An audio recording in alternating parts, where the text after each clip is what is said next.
یک عزیز خدا میگن بسیار از گناهاش توبه کرده بود، چندین سال بود شب و روز عبادت میکرد و گریه میکرد. دوستاش میپرسیدن آخه چون اینقدر گریه میکنی؟ تو باقی در وقتی تو بدبخت بودی، الان آخه 20 سال 30 سال شد تو نمازخوان هستی، تو ذکر خدا و قیام لیل داری، توبه داری، چون اینقدر گریه میکنی؟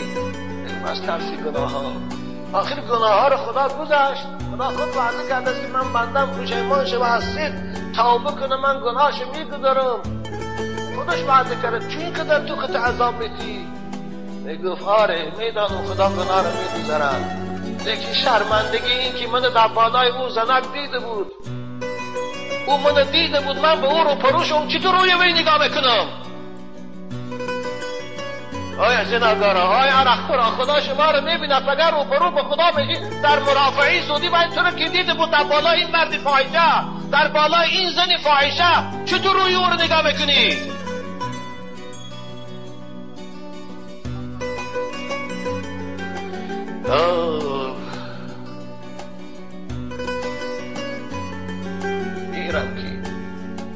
گیرم که تو از سری گناه در گذری، زان شرم که دیدم که چی کردی، چی کردم، چی زان شرم که دیدی که چی کردم، چی کردم. آره میدونم تو گناه میگذاری، لیکن آخه او حالت تو من دیده بودی. مانند یک آدمی با آبرو در یک حالت گناه تو رو بیند، هر باره که او رو بینی سرخ میشوی.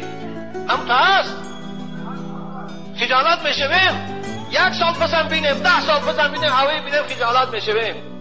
مگر با خدا چطور رو بشنید؟ امروز میفهمم زنهای خانشین، زنهای قشلاقی که شوهر دارن، فاحشگی رو براشان کسب کردیان، منبع درآمد کردیان، منبع راحت کردیان. سحر سمکش میگیرد، تلفنش در گوشش بر پدری کسی لعنت که این تلفن‌ها رو برآورد. خداوند الهی فقیر کند و سخت‌ترین حالت جزاش دید. تمام زن تاجیک، دختر تاجیک خواهی جوان است و خواهیاش و خواه شوهردار در گوشش تلفن با همون فاحشی بدبخت صحبت دارن.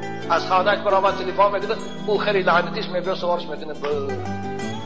بیشترم داری کامیستان یک این بوشرم بود، احتیاط کرده میرفت یک جایی به جایی بوا میخوردن. امروز دیگر نه شرم است نه احتیاج است.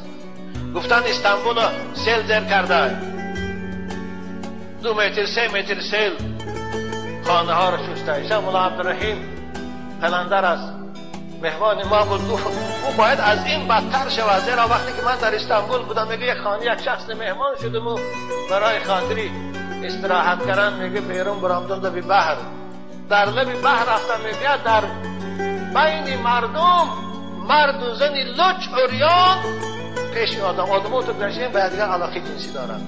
باید او از این بدتر میشون استانبول، باید فرو میرفت. من به رفیقان گفتم که بیایی رویم داد این بحر همه رو فرو میبرد. خداوند از تا بنده از خود نگذرد خدا عذاب نمی کند. و ما كنا مهلك القرى الا و اهلها ظالمون. خدا میگه من اهل شهرها را هلاک میکنم که اونها از حد میگذرند. قرآن سخنش است.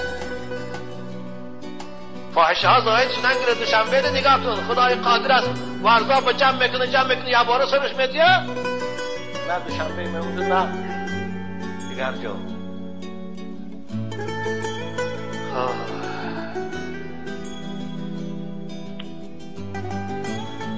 دادر عزیز، من به جای تو میشدم عصبی نمیشدم. خوب شاید تو به خاطر خدمتای کردگی یا به خاطر شرم داشتگی عصبی شدی.